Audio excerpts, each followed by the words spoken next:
আমি এই মুহূর্তে আছি পাবনা ঈশ্বরদীতে। তো এখানে আসার উদ্দেশ্য হলো এবং এখান থেকে একটা এক্সপিরিয়েন্স নেওয়া। আমি মূলত এখানে একটা ট্যুরে আসছি।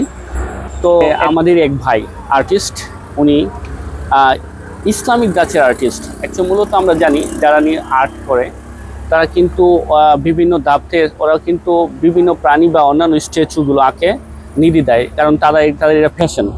কিন্তু আমি অনেক জায়গায় দেখেছি এরকম ইসলামিক গাছের আর্টিস্ট কিন্তু সত্যি নাম যদি বলতে। আমার নাম মোহাম্মদ শাহনেওয়াজ আলম, ডাকনাম সানজু। আচ্ছা, কি সবই আপনার নিজস্ব? হ্যাঁ, আমার নিজস্ব আঁকানো এবং এটা অ্যাক্রিলিক পেইন্ট ক্যানভাসে। আচ্ছা, ঠিক আছে, আমি একটু যদি বলি। ওয়েল পেইন্ট আছে, অ্যাক্রিলিক পেইন্ট আছে। এটা এই ছবিটার মানে কি? আমি তো ছবির সময় এতটা আইডিয়া আসলে পৃথিবীতে অনেক বিচিত্র জিনিস আছে, হ্যাঁ, যেগুলো সমুদ্রের মধ্যে আসলে আমরা দেখতে পাই না। এটা ধরে নেওয়া যাইতে পারে একটা সমুদ্রের মধ্যে শৈবাল জাতীয় এ জাতীয় জিনিস, যেটা দেখতে সুন্দর লাগে। এটাই পাহাড় আছে এবং গাছপালা আছে, প্রাকৃতিক একটা সৌন্দর্য এনে উঠে আসছে। আমি দেখছি এখানে একটা গ্রামের দৃশ্য মনে হচ্ছে। হ্যাঁ, এটা একটা গ্রামের দৃশ্য হলো, এটা সন্ধ্যাকালীন সময়। হ্যাঁ, অনেকটা সন্ধ্যা লাগে আসছে, আলো জ্বলে গেছে। মনে যখন আসছেন একটা আপনার অনুভূতি ছিল, তাই না? হ্যাঁ হ্যাঁ। আর এই যে এটা কিসের ইমেজ? এটা পাহাড়, শুধু আমরা চোখে পাহাড়ই দেখি, আসলে পাহাড়ের থেকেও যে পানি বের হয়, ঝর্ণা নেমে আসে এবং সেই ঝর্ণার পানি খুব সুস্বাদু হয় এবং এটা মনোরম পরিবেশ তৈরি করে। এটা আর কি দৃশ্যটা।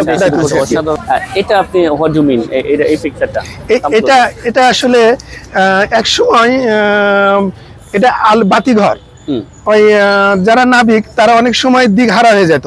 আচ্ছা, দিক হারার কারণে, সমুদ্র দিক না চেনার কারণে এই বাতিটাকে ফলো করে ওরা অনেক সময় সমুদ্রের তীরে বা পোর্টে এসে ভিড়তে পারতো। এটা অনেক আগের একটা চিত্র আর কি, পুরনো চিত্র। আসলে একটু নিচে আসো, দেখো। হ্যাঁ, নিচেগুলো আসলে অসাধারণ।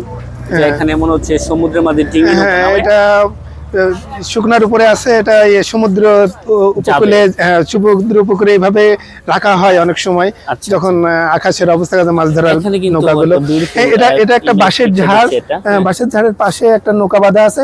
এটা অনেকটা গধূলি বা সন্ধ্যা লেগে গেছে, যার কারণে বাতিও আছে এখানে। আচ্ছা, আর প্রিয় দর্শক, উনি আমাদের সানজু ভাই, ওনার নাম্বারটা এই যে এখানে। তো আপনারা যদি বাইয়ের সাথে মিট করতে চান তাহলে কেউ যদি পাবনা আসেন, বাইকে পাবেন পাবনা গ্রিন সিটির ওখানে বাইয়ের। এবং শনিবার শুক্র এবং যাব না। যদি কেউ ইসলামিক গাছের আর্ট শিখাতে চান তাহলে অবশ্যই এই বাইয়ের নাম্বারটা আপনারা দেখলেন, যোগাযোগ করতে পারবেন। আর ওনার কাছে অনেক সুন্দর সুন্দর আর্ট এবং চিত্রকর্ম আছে, আপনারা নিতেও পারবেন।